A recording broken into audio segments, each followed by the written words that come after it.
ont permis de les traduire en justice. À cet effet, le présumé auteur des contre-témoignages est déjà aux arrêts et mis à la disposition de la justice. Oliebo funda Mama Tina. Oliebo funda Denis Lessi. La personne que vous deviez nécessairement pour le moment kofunda ezali papa Ngangawana. Les gens ne voient pas la situation actuelle de Mama Tina. On peut se réveiller un matin et le pire arrive à Mama Tina. Qui expose Mama Tina? C'est le prophète Denis Lessi. J'assume mes propos. Papa Nganga Lobby utilisaki nga pona ça la faux témoignage. Yango siko nga na zongi avant na kota na makambo mususu na ko tuna pasteur Walesa. Tu n'as pas démenti makambo papa Nganga bimisi pourquoi? Yo ye na ba audio ya complot. Mais il a fallu commencer par démentir. Et voilà, malin qu'il est le pasteur Walesa. Atrika Kibino. Comment est-ce qu'il a récupéré l'audio? Vous ne vous demandez pas? Est-ce que c'est le même Nganga qui a transféré l'audio là-bas? Parce que conversation zaki ya bino na bato nganga. Ou bien parmi bato misa tuwana nganga azaki na bango moko azaki na ja double aza côté aza côté ya Walesa. Parce que Walesa tu ne peux pas accuser. Oriko funda ko porter plainte Mama Tina te. Ndenge nazo yoka o parce que Walesa porter Mama Tina plainte. Oui, tu as biso bato ko silika mais non le côté non. Koya ko embryer bisote pendant que muta ko bimisa ba vérité oh et ça la makana ba église. Il y a des faux témoignages, moi j'en sais beaucoup. Par ailleurs, le centre de réveil spirituel se réserve le droit d'attraire en justice toute personne qui serait impliquée, de loin ou de près, dans cette affaire. Non, de ce côté-là, vraiment, il faut bien réfléchir, pasteur Walesa. Essayez un peu de voir tous les contours. On peut porter plainte, oui, n'a pasteur Denis Lessi, mais pas Mama Tina. Cette femme souffre déjà. Il ne faut pas l'achever. Pasteur Walesa, tu dois nous amener un démenti formel sur le prétendu témoignage Yanganga. Parce que à Salaki vidéo à lobby que Mankiona, on a qu'un église à passer. Walesa, ezaki mankiona, ba utilisaki nga. Est-ce que nga, vous pouvez vraiment me convaincre de venir dans votre église avec tous ces comportements bizarres? Bino na bino boko swana, o motaka na ezali, o abimaka na ba fille boye, o asalaka boye. Les parents aussi. Boko mona esika botika ka ba jeune sœur na biso ba kendaka ko sambela. Vous les laissez partir dans la gueule des loups. Seulement Mama Tina, tu dois dire la vérité. Parce que Batinda Banganga, Oba Kozambongo misole pana yo moi si légitime. Je pense au Lingako Yeba misolo na ba osela ngonini. Alors, et Sengeli Penza, Osala une sortie médiatique avec beaucoup de sagesse. Nous expliquer un peu le contour parce que dans la vidéo on a pas déclaration de Nile Serbiki alors bien que Mama Tina boya qui ne makambo oui aboya qui mais pourquoi tu as cité le nom de Mama Tina na audio?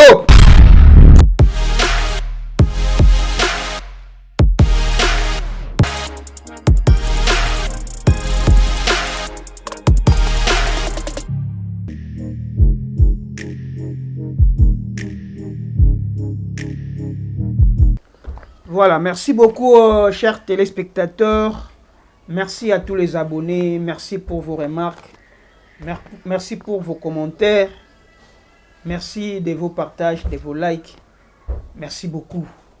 Nous voici encore une fois de plus dans ce nouveau numéro.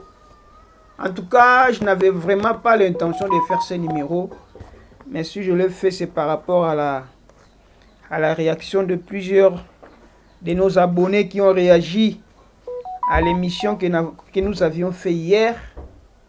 Otobela Kibongo, c'est escroc. Il y a un faux député qui se faisait passer pour un sénateur, député provincial et député national. Et en surcroît, il était aussi un prophète dans une église. Donc, c'est par rapport aux réactions. J'ai vu beaucoup de gens commenter, parce que j'avais un peu parlé aussi de Denis Lessi. Et j'avais fait allusion à ce faux prophète, à ce faux député national. J'avais fait allusion comme si c'était un enfant spirituel. Il y a notre prophète Denis Lessi. Et j'ai vu beaucoup de réactions que Denis Lessi, Batika Avanda Kimia, ce pasteur Walesa, qui est mauvais, mais en tout cas, vous allez un peu nous supporter pour aujourd'hui. Je serai au milieu. À côté du pasteur Walesa, à côté à prophète Denis Lessi, parce que dans une église, dans le corps de Christ, Jésus ne nous a pas laissé avec tous ces chambardements, tous ces chamaillements. Non, non, Jésus ne nous a pas laissé comme ça. Je sais qu'il y a un moment donné, Pasteur Mukuna disait, le retour à la parole, il est vraiment grand temps que ce réveil de retour à la parole soit réellement acté pour que nous puissions retourner réellement à la parole. Parce que ce qui s'est fait aujourd'hui, laissez-moi vous dire que c'est le contraire de ce que Jésus-Christ nous a légué comme Église. C'est le contraire de tout ce que les apôtres nous ont légué comme Église. Est-ce que ce qui se passe aujourd'hui, pour le moment, au Congo, c'est ce qui se passe aussi ailleurs dans d'autres pays? Si c'est le même, je pense que nous devrions simplement dire la parole de Dieu est en train d'être accomplie. Parce que la parole de Dieu nous dit, Jésus avant de partir, il nous a légué une histoire, il nous a dit qu'au temps de la fin, les gens seront fanfarons, ennemis des biens, aimant le mal. C'est ce que la Bible nous enseigne. Que banamike bakotombo ke la bakulutu, il n'y aura aucun respect sur la parole de Dieu. Et peut-être c'est ce que nous voyons aujourd'hui. Il y avait un peu parlé de l'histoire. Nganga, il y a eu des TikTokers qui sont entrés avec le pasteur Walesa. Et après, le pasteur prophète Denis Lessi s'invite. Tellement il y a l'inga kakabalo belakaï. Je ne sais pas ceux qui sont à l'aise. Ceux qui battent bazolo bela du côté négatif naïe. On ne sait pas. Ce qui fait mal, parce que ce qui fait mal, les gens ne voient pas la situation actuelle de Maman Tina. On peut se réveiller un matin et le pire arrive à Maman Tina. Qui expose Maman Tina? C'est le prophète Denis Lessi. J'assume mes propos. Je sais ce que j'ai dit. Je vais vous balancer des vidéos que cette dame fait dans son église et des émissions qu'elle réalise. Vous allez sentir l'amertume, la douleur que cette dame ressent au fond d'elle et le fait ressortir par des émissions, par des prédications. La Bible dit le pouvoir corrompt. Tu sais, l'argent transforme, la gloire transforme l'homme, le succès transforme l'homme, le compliment transforme l'homme. Qui a souffert avec lui, la femme qui a perdu le temps de prière, ses genoux, son énergie, son amour, qui a mis peut-être sa carrière de côté, qui s'est mis peut-être sa famille de côté, qui a mis toute son énergie à vouloir que son mari soit bien pour construire le foyer. Un jour, elle sera récompensée. C'est cette femme-là que l'homme maltraite à cause de son cœur, un cœur qui est rempli d'orgueil. Et la femme que tu es en train de maltraiter, la femme que tu es en train de détruire, que tu as détruit les cœurs, que tu as détruit les corps, que tu as détruit l'esprit, a toujours eu pour toi des visées de l'avenir, des objectifs pour l'avenir. Ce n'est pas pour maintenant, ce sont des projets à long terme. Ata le loto zuite, na karamotema, na bondela. Moi, je ne veux pas surtout prendre la position pour Pasteur Denis Lessi. Même moi, je vois sa femme, sa tendre épouse. Nous devrions protéger cette dame. Maman Tina court un danger et Maman Tina doit être protégée. Ceux qui entourent Maman Tina doivent nécessairement faire quelque chose pour être Maman Oyo. Tout ça, on a besoin d'aller. Alanda makambu mobile nazo sala te. Mais Maman Tina aussi doit être claire dans ses déclarations. Donc Tinda a été à divorcer. Parce que le divorce, nous avons institué à divorce. C'est le diable qui a mené ce mot divorce dans le couple. Mais quand Dieu avait institué le mariage, il n'y avait pas le divorce dedans. Mais Maman Tina doit se prononcer. Pourquoi elle doit se prononcer? Parce que cette fois-ci, son mari est allé trop loin pour inciter, pour citer son nom dans une affaire qui fait couler encre et salive. Parce qu'une dame, une femme mariée, qui a son épouse, qui a son époux plutôt, quand il s'agit de faire sortir l'argent, misolo, imposteur wana bazo senga, et Pasteur Denis Lessi cite son épouse, que Nagotinda n'est pas Maman Tina pour aller récupérer cet argent. Peut-être, nous disons, nous supposons, peut-être que Maman Tina sait aussi quelque chose de cette histoire. Alors Maman Tina doit nous expliquer. Ou soit, Denis Lessi doit encore faire comeback, faire une émission pour nous éclairer, pour essayer un peu d'enlever sa femme dans ces sales besognes. Parce que moi, je crois que toutefois qu'il y a des mauvais comportements des prophètes Denis Lessi, Maman Tina ne fait pas partie de ces complots machiavéliques. Mais quand son nom commence à être cité dans ces dossiers aussi sales, parce que Maman Tina est aussi une servante de Dieu, elle prêche, c'est une pasteur, elle prêche la parole. Donc, soit Maman Tina fait une sortie médiatique pour éclairer l'opinion, soit Denis Lessi cesse de faire entrer Maman Tina dans tes sales besognes. Je vais commencer par cette histoire d'abord, avant d'entrer dans le vif du sujet. En tout cas, permettez-moi de faire cette parenthèse, cette lumière dès le départ, parce que ça fait mal. Les gens ne voient que Denis Lessi, avec tout ce qu'il fait, pétage, manquiona et j'en passe, allant même à usurpation des documents que nous connaissons tous. Parce que Denis Lessi, son casier judiciaire n'est pas vide. Il a été arrêté. Pourquoi? Parce qu'il usurpait des documents et se faisait passer pour un conseiller spirituel de l'ancien chef de l'État, Joseph Kabila Kabange. Il a été traduit en justice et il a été condamné. Il a purgé sa peine en prison. Il y avait des histoires de détournement de fonds, des escroqueries, de l'argent. Il y a Mitouka, tout ça pour la nomination quelque part parce qu'il se faisait influencer qu'il était parmi les personnes Oyo, bazar la famille présidentielle.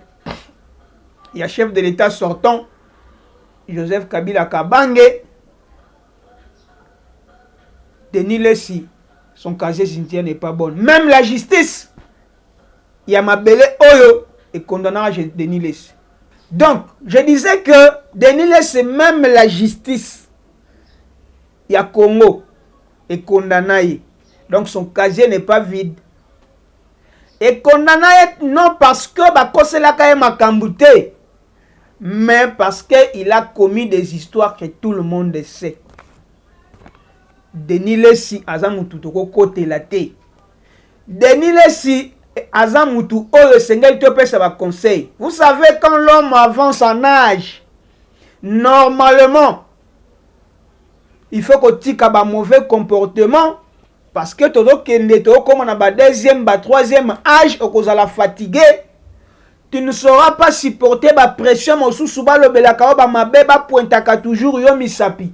Normalement, ce qui motoa kokola et Sengel atika kamabe pour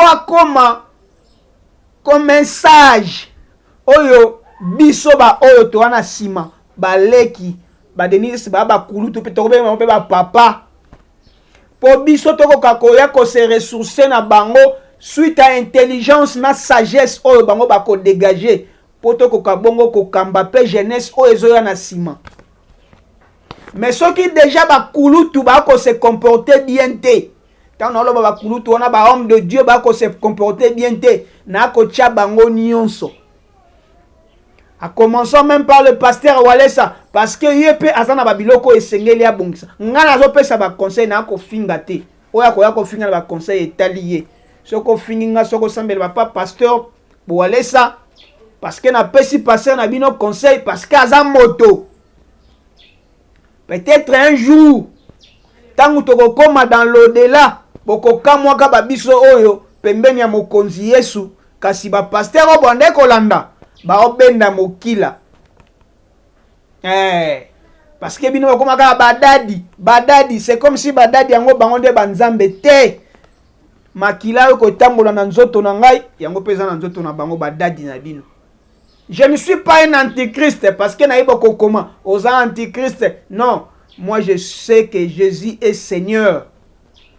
Au commencement était la parole était avec Dieu, la parole était Dieu, cette parole a été faite chair et cette chair a habité parmi nous Emmanuel et Jésus. Toyebi liloba. Ezaka ka notre bobaisa ne biso koyaka na ba église. Tokoya na église ndenge ni na ba comportement ya ba Denis Lessi.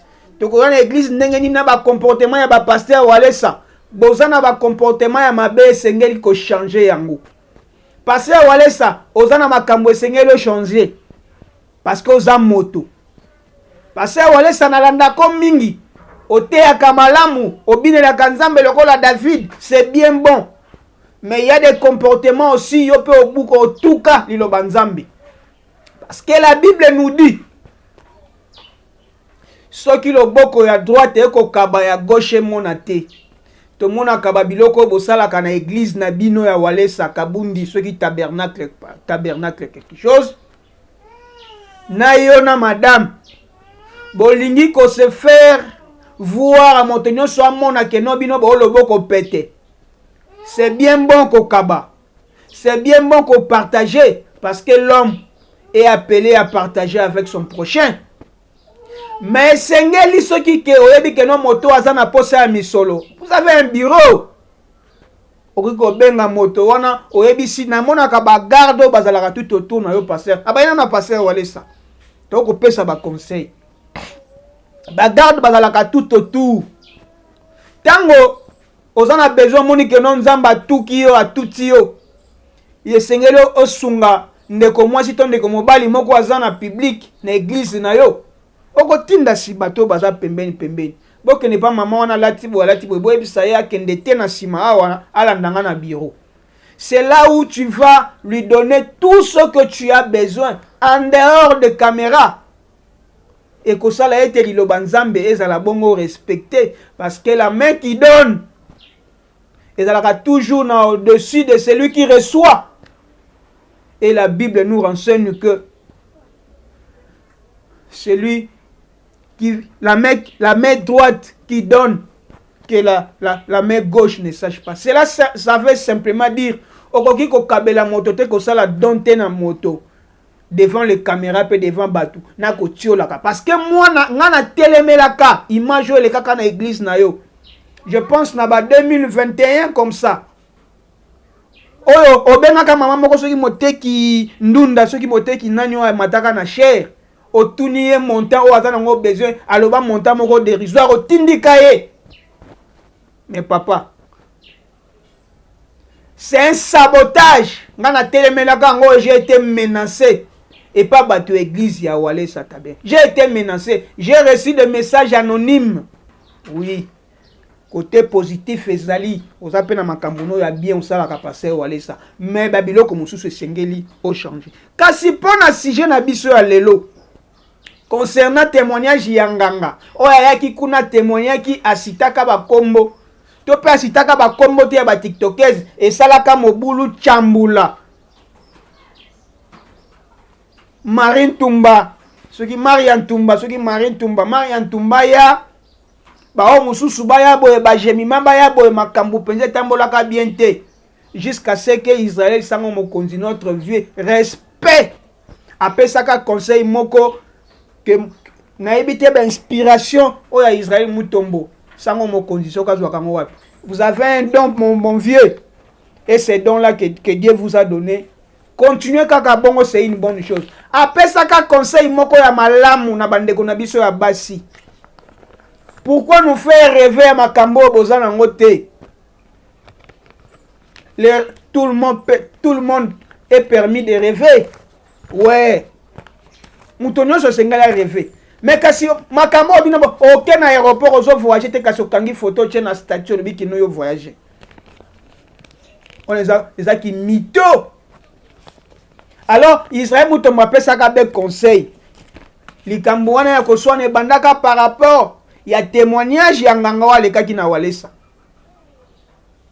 Et kendaki ndenge kendaki Marian Tumba impoli kele parce que na lobela ka payer. Akendaka trop loin, a commis ko qualifier Israël Motombo que le chèvre de M. Seguin. Et ça l'a bien dit. Et tout le monde a le Constant Moutamba, notre excellence ministre de la justice, a convoqué, après ça, ordre d'inspecteur, il y a la police judiciaire. Bako kabongo ko chama boko na motonyonso oyazoya ko bebisa image ya République démocratique du Congo na ba réseaux sociaux. Kasibino monaka Marian Tumba e, toi la ki kobay. Oui, bo sala ka malamu ndenge bo interpeller ki ye. Abetaka moi 5 jours na caché après avec obima. Pour penser qu'il est toli tout le monde moi. Mais ba exhibitionnisme o bo pekisa ki ye azo continuer ngo kaka. Mais le cher excellence ministre Constant Moutamba Maya Tumba ka yemo côté même ba denil les signons oyo. Et c'est ngeli ba qui ne peut revendre dans kuna ba prison. Attends-moi quelques jours et puis ça y est attends-moi hein. Serré peut le sentir. Bosala ka ba fiko confianté ndenge tokola ka to sa ba fiko. Bosala ka ba sélection wana te. Tout celui qui dit des bobards dans les réseaux sociaux, oh bazo baby ça ba mœurs parce que ça peut infraction non? Il faut les arrêter. Donc je disais que c'est à partir il y a témoignage yanganga oyo nde makambo nyonso ekobima. Maria Tumba arrêté. Tovandi. C'est comme si cela ne suffisait pas. Tout le monde papa nganga ayeko réapparaître na TikTok. Ngana landaka vidéo na ina renegja kangout. Ayeko réapparaître na TikTok. Oh non ba témoignage kende ko sala kuna et pas passer Walesa. Ba pesa kanga mbongo pona sala témoignage à lokuta. Patati patata nazwaki nguma batu na tumbaki kolonguma mbongo fayi ba pesa nga ba pesité. Wana eza papa nganga azolobela ba dul avant ekoma na monokoto na mutu ya Denilesi. Papa nganga ye moko na landa ye na TikTok. Soki na luki vidéo wana na mona ngo. Soki pe écraser ngo te je pense. Ye moko sans qu'il y a comme pas Denilesi avant makambo comme pas Denilesi. Nga na landa papa nganga wana ye moko na TikTok. Soki pe nde ye Denilesi mutatinda ki na ebite menga na landa kai avant makambo enginda boy avant ba audio parce que to le pe ba audio. Papa nganga lobi ba utiliser ki nga pona sala faux témoignage.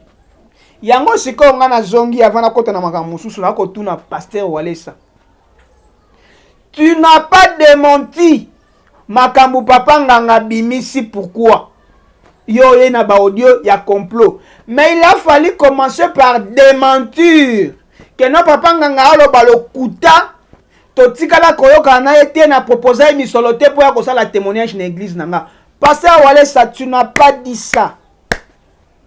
Mbala moko tomoni ba audio olakisi biso que non ba la complicité, ba la complot pour na nuire à telle personne. Oui, ba la complot oui. Mais commencez d'abord à réparer. Ya ko répondre na papa nganga na vidéo ya salaki. Vous n'avez pas répondu à ça.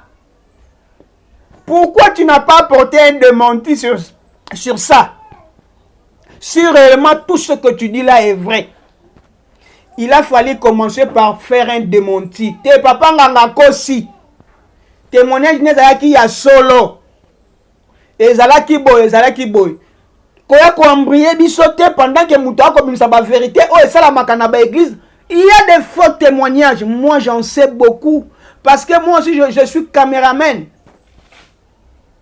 Nazalaka ko filmaka na ba église un peu mingi na yebi makambo bande ko lekana ba église wana awate awa na kisasa te mena mwanda na yebi comment ba témoigner ezalaka bongo falsifié pona ko pesa nkembo na eloko moko boye mena simeloko ezate nguya nzambe ezalaka te nguya nzambe tika biso ya longtemps et na époque ba edina bala peut-être je sais ce que je dis. Depuis ba époque ba edina bala baleka.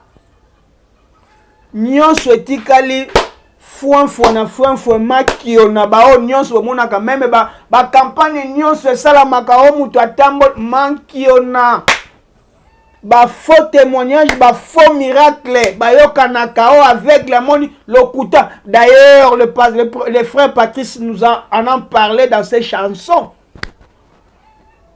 Toyebi gloire ya nzambe tika Congo na ba église depuis ba époque edina bala parce que ba edina bala baza bato bakutanaka ba na ba prophète William Marion Branham et yepene muto salaka ba miracle à l'époque. Et je ne peux pas aussi oublier à part époque edina bala nous pouvons aussi citer pasteur Baruti Kasongo qui vient de nous quitter il y a pas longtemps. Comment est-ce que nous étions au four et au moulin pour honorer cet homme de Dieu que Dieu a utilisé pendant que le monde est dans un tourbillon que nous ne comprenons pas, mais le seul vrai serviteur de Dieu, oui, à cause de la peine de ma bunga naye, on est tous charnels. Même Jésus avait ses faiblesses. Les gens oublient. Même Jésus-Christ avait ses faiblesses. Je faiblesse à Jésus. Yesu abane ko kanzala te ezalaki faiblesse à Yesu. Yango monaka un jour azo tambola okinzala amoni manani nzete moko ya figue bambume ezalaka te na nzala zalaki nango il avait maudit ces figues là et kaukaka. Jésus aussi avait une faiblesse ezalaki ande ko kanzala te. Boko ebisanga me asalaki 40 jours et 40 nuits sans kolia amatanga na ngomba. Oui, tango moto ako gêner.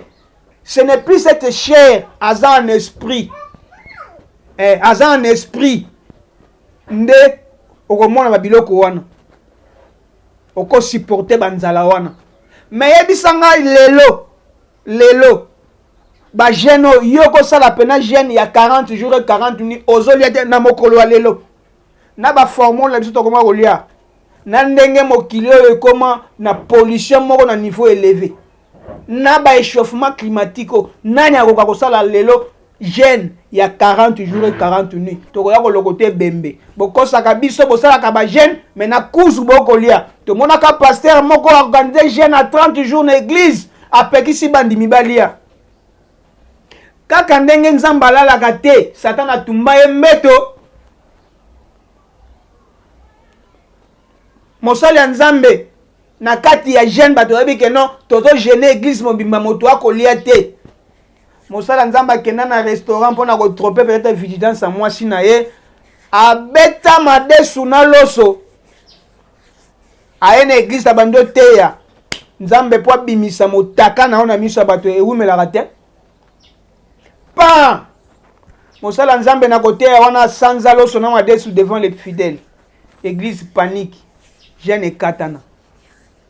Vous voyez ma kambo le kakana ba église. tu es bien un peu trop.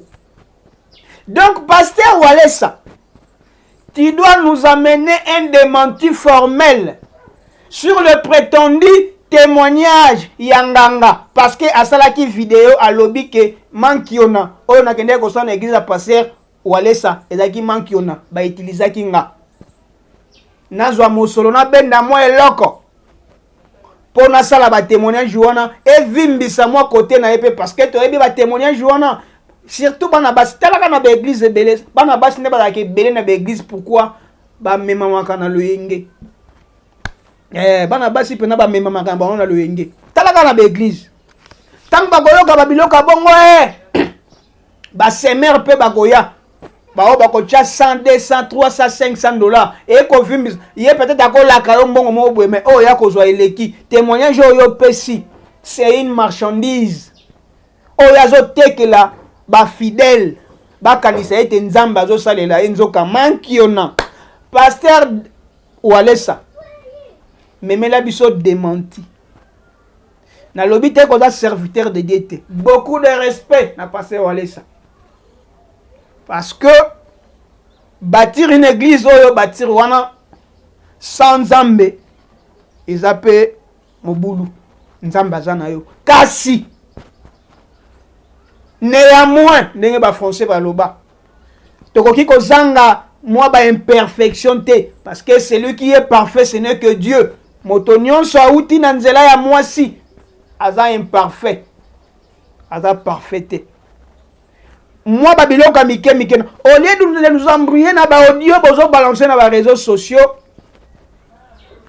commencez par nous amener un démenti formel que témoignage ya nganga wana ezaki ya solo ezaki ya lokuta te soki boyeli biso version mosusu te ke nganga wana lobi ke non bo utilizaki ye boyokanaki na misolo au lieu bofunda mama Tina au lieu bofunda Denis Lesi la personne que vous deviez nécessairement pour le moment kofunda ezali papa nganga wana moto oyo bino kotinda penza o soulever église ndenge uti ko soulever ngo wana na dimanche passé na église na yo ke otindi banga baba église nyonso ba fidèle na yo nyonso ba funda pasteur Denis Lesi atana 50 places différents et sengeli message wana ezalande na nganga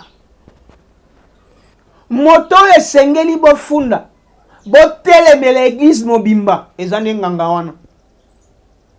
Est-ce que Denis Lesi mutatinda kibina boyoka na ye asa la faux témoignage pobo la kaembongo to penganga wana zokosa parce que moto akobebisa pena réputation église na yo pasteur Walesa ezanganga wana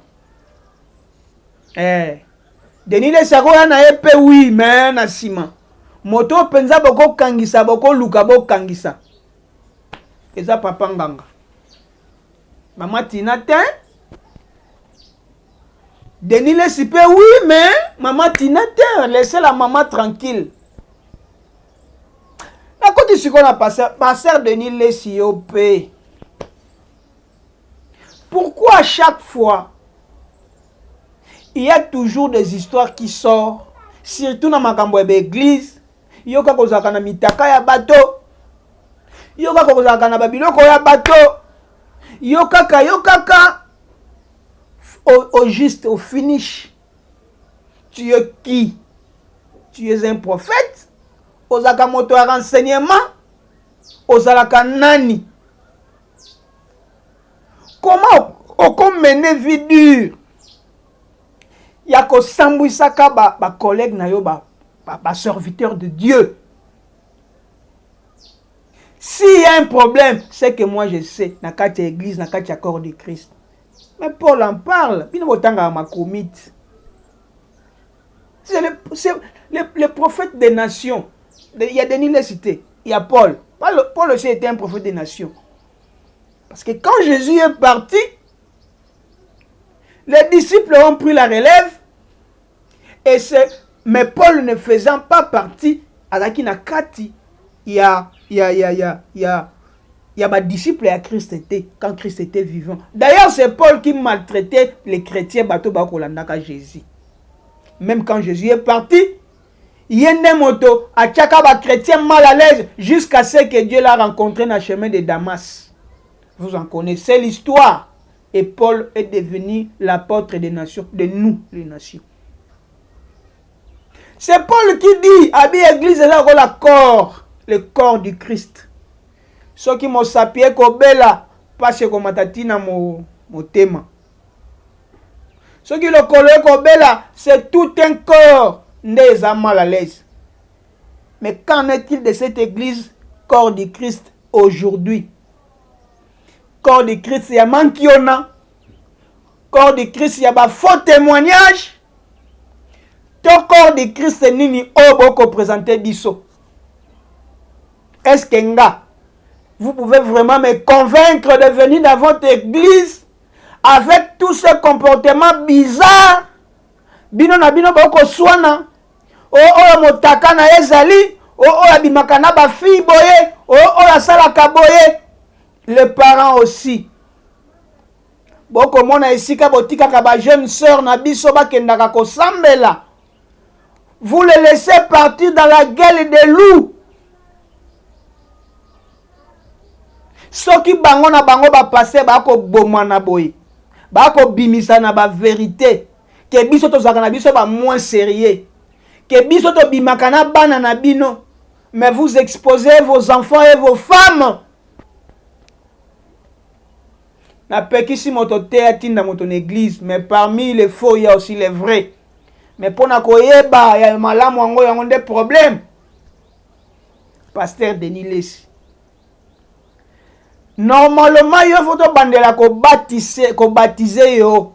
Pasteur Denis Lessi faut bandela pena ko yamba Christ. Mama genda, yaka. Sans charger na Denis Lessi. Ndimisa ye Yesu, yambisa ye Yesu. Babandela ko baptiser ye. Asa dignité d'être appelé prophète des nations. Bolongo la kombo wana. Il paraît na ka ye mo pesa soki archevêque soki nani. Il y a une moutaza qui kolo congrès, ceux qui marambo balobaka wana ya makamna bango ya ba bonzambe ya ba religion, ceux qui est na kolobango. Il y a un évêque numéro 1, il y a ceux qui association na bango ya ba église, ceux qui nini wana. Azwaka ba document wana boni.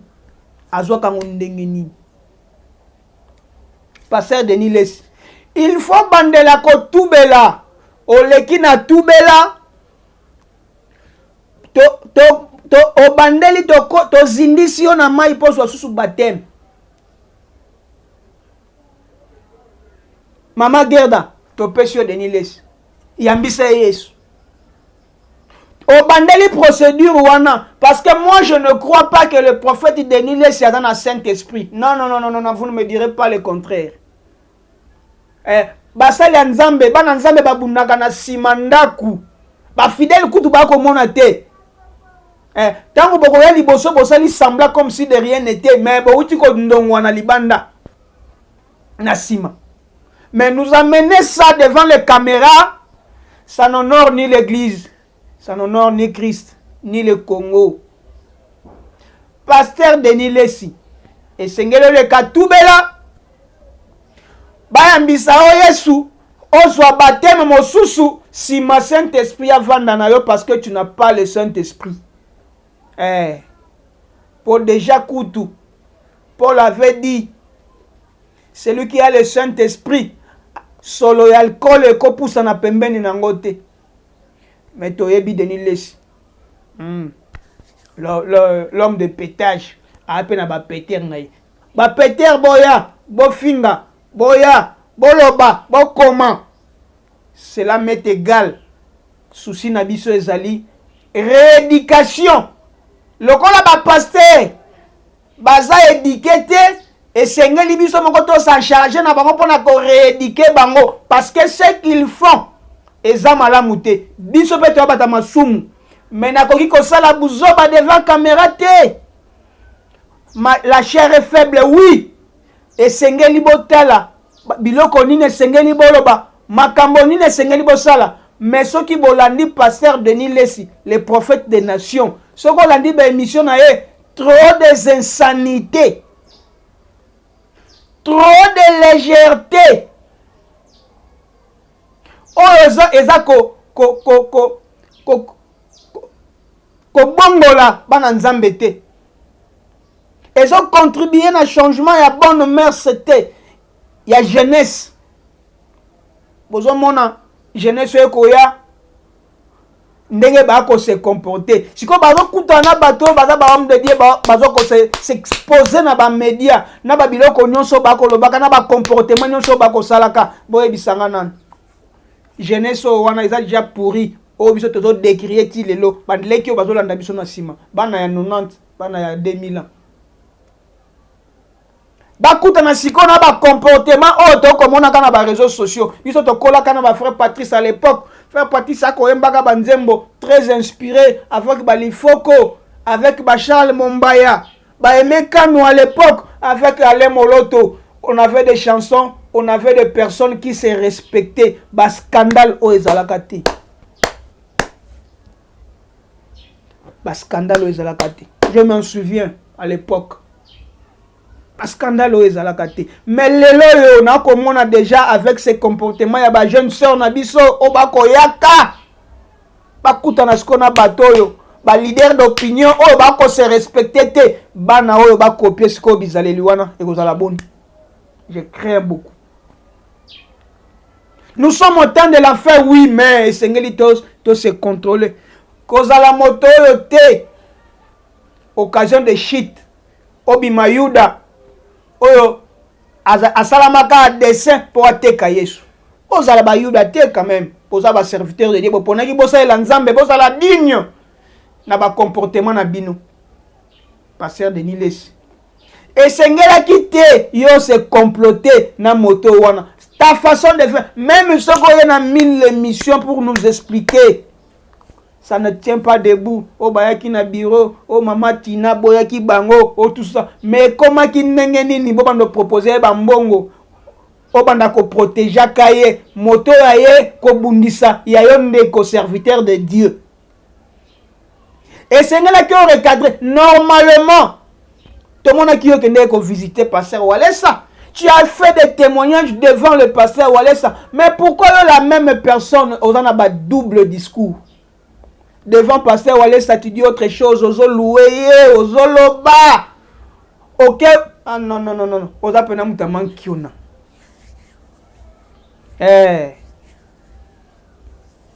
Les corbeaux et les renards. Aux appels à renards.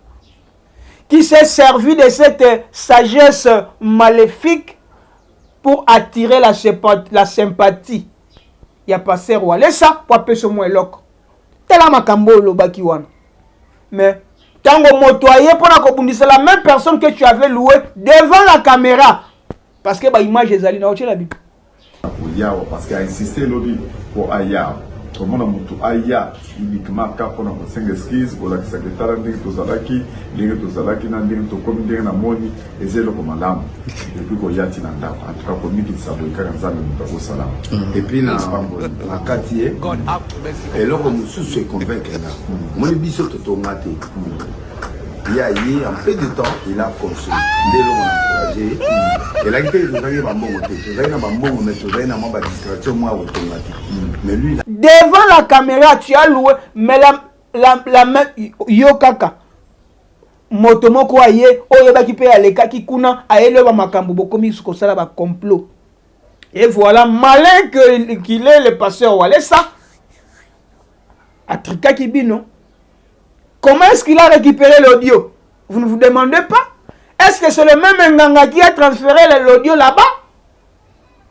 Parce que conversation, ça qui a mis ou bien parmi Batumi Satuana Nganga, Azaki na bango, moi quoi Azaki un agent double, Aza côté, Aza pe côté à Walesa.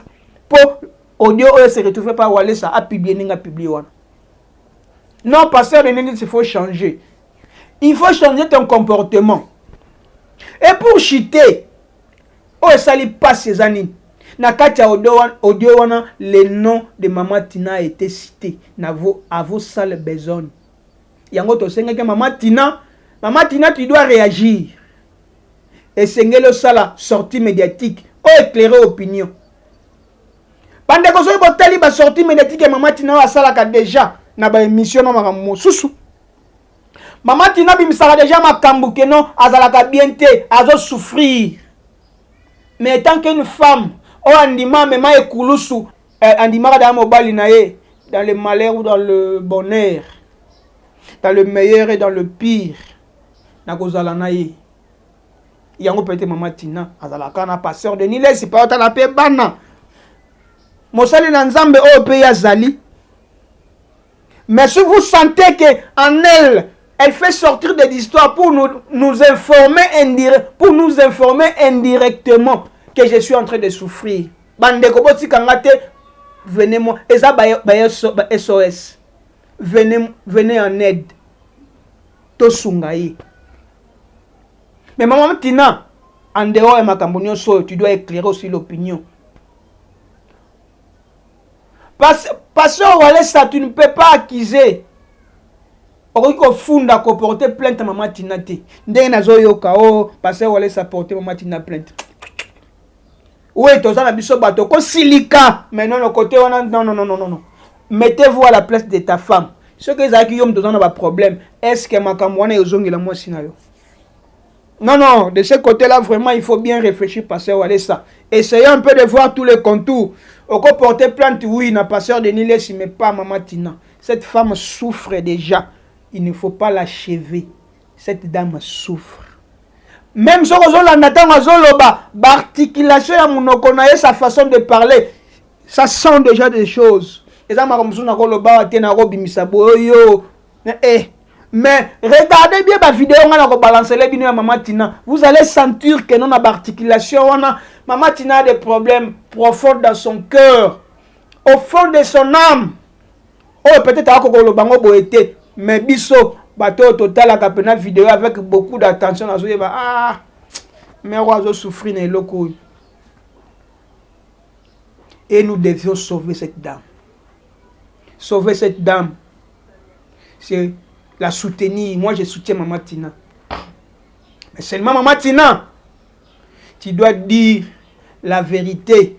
Parce que Batinda Banganga, oh, bah, Kozambongo misole pana yo, moi si légitime, je pense au Lingako Yeba misolo, on a ba osela ngonini. Alors, et Sengeli Penza, osala une sortie médiatique avec beaucoup de sagesse, nous expliquer un peu les contours. Parce que dans la vidéo, on a la déclaration de Nile Serbiki, elle dit bien que Mama Tina Aboyaki ne makambo, oui, Aboyaki, mais pourquoi tu as cité les noms de Mama Tina na audio? Que na audio ne que Zambon pas Mama Tina. C'est là où le bas blesse. Au baby si réputation à moi sinon. Réputation na yo, de Nile c'est béba.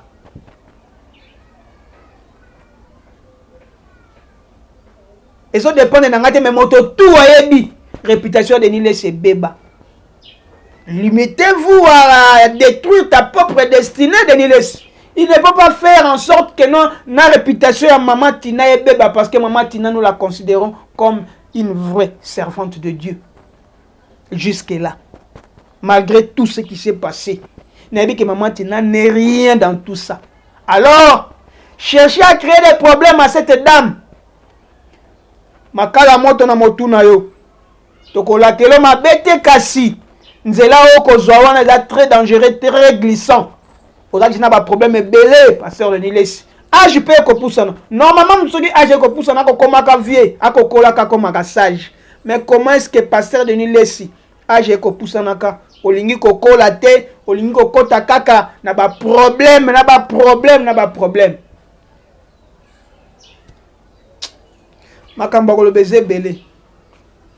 Na jupe na tam mingi na élément oyo kasi. Tokozonga sous lobby.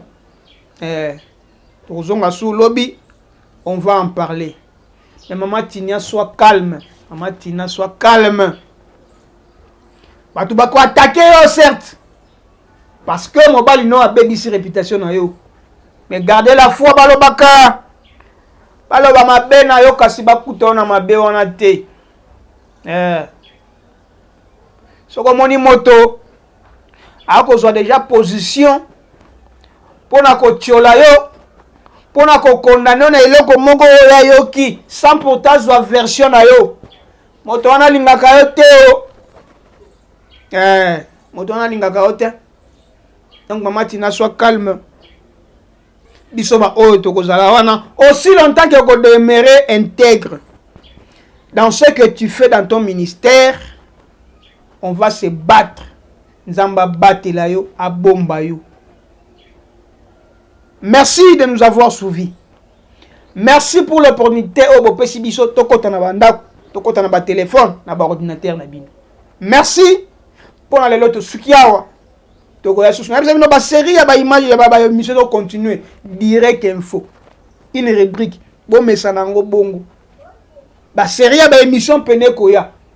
Lobi na koya lisusu dossier ya Ryan parce que ba élément ya sikezali. Vendredi audience ezali. Boza la poser, boza la cam. Nazawana na koyela bino babiloko wana. Tokoyo kaka mama ya Alexandra ake déjà na Canada. Aboyi kokuta na communauté congolaise, aboyi kokuta na communauté africaine. Il aurait reçu une injonction na la police canadienne. Tokoya pesu na dossier wana. Boza la calme, au temporiser. Balate. En tout cas, merci. Na ba ino so balandaki biso na pesi mbote na mama Liliane Mbala na bosani ko pesa ba mbote na bandedi wi na pesi mbote na mama Liliane Mbala papa Eric et na mona batebele ba kommentaka wana en tout cas boza ebele moya ko tanga ba kombo na bino ezate pourquoi pas avec Gauthier Nswadi depuis Belgique. Merci on se retrouve au prochain numéro. Bye.